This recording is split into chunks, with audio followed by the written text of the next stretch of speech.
Hi friends, welcome back to Farin's Cook. இன்னைக்கு நம்ம பார்க்க போகிறது பாய் வீட்டு கரம் மசாலா பொடி கொஞ்சம் வித்தியாசமாக இருக்கும்.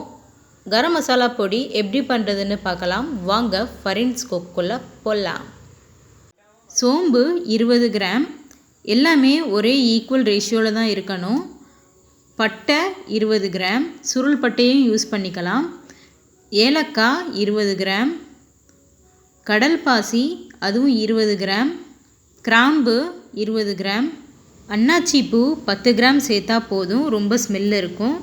பிரியாணி இலை அதுவும் 10 கிராம் போதும், இது ஆப்ஷனல் தான். இதை எல்லாத்தையுமே ஒரு நாள் ஃபுல்லாக வெயிலில் வச்சிடலாம். வெயிலில் வச்சு எடுத்ததுக்கப்புறம் ஈவினிங் பாருங்கள் எடுத்திருக்கேன். இதை ஒரு மிக்ஸி ஜாரில் அரைச்சிடலாம். பட்டையை சேர்த்துக்கோங்க. பட்டை கொஞ்சம் ஹார்டாக இருக்கும், அது எல்லாத்தையும் சேர்த்து அரைக்கும் போது அரைப்படாது. அதனால் ஃபஸ்ட்டு பட்டையை சேர்த்துக்கோங்க, அதுக்கப்புறம் பிரியாணி இலை சேர்த்துக்கோங்க. இது ரெண்டையுமே மிக்ஸி ஜாரில் அரைச்சிடலாம். இப்போ பாருங்கள் அரைச்சி எடுத்துகிட்டு வந்திருக்கேன். இது கூடயே அன்னாச்சி பூ சேர்த்துக்கலாம், அதுக்கப்புறம் கடல் பாசி சேர்த்துக்கலாம், ஏலக்காவும் சேர்த்துக்கலாம். கடல் பாசி பிரியாணி இலை அது ஆப்ஷனல் தான், உங்களுக்கு தேவைன்னா சேர்த்துக்கோங்க, இல்லாட்டி ஸ்கிப் பண்ணிக்கோங்க. ஏலக்காவும் சேர்த்தாச்சு. இப்போ அதையும் பொடி பண்ணியாச்சு.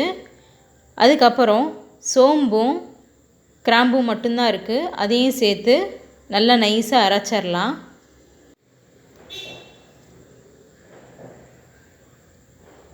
சோம்பு போட்டால் சூப்பராக இருக்கும். சில பேர் சோம்பு போட மாட்டாங்க. கிராம்பு, ஏலக்காய், பட்டை இந்த மூணையும் தான் சேர்த்து அரைப்பாங்க. நம்ம எல்லாத்தையுமே சேர்த்துக்கலாம். இப்போ எல்லாத்தையுமே நல்ல மிக்ஸி ஜாரில் பொடியாக அரைச்சாச்சு.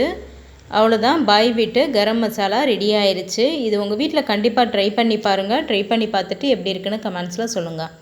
இந்த வீடியோ உங்களுக்கு பிடிச்சிருக்குன்னு நினைக்கிறேன். பிடிச்சிருந்துச்சுன்னா லைக் பண்ணுங்கள், ஷேர் பண்ணுங்கள், சப்ஸ்கிரைப் பண்ணுங்கள். மறக்காமல் பெல் பட்டனில் ஆல் ஆப்ஷன் ப்ரெஸ் பண்ணுங்கள். பை ஃப்ரெண்ட்ஸ், அடுத்த வீடியோவில் ஒரு புது ரெசிபியோடு பார்க்கலாம்.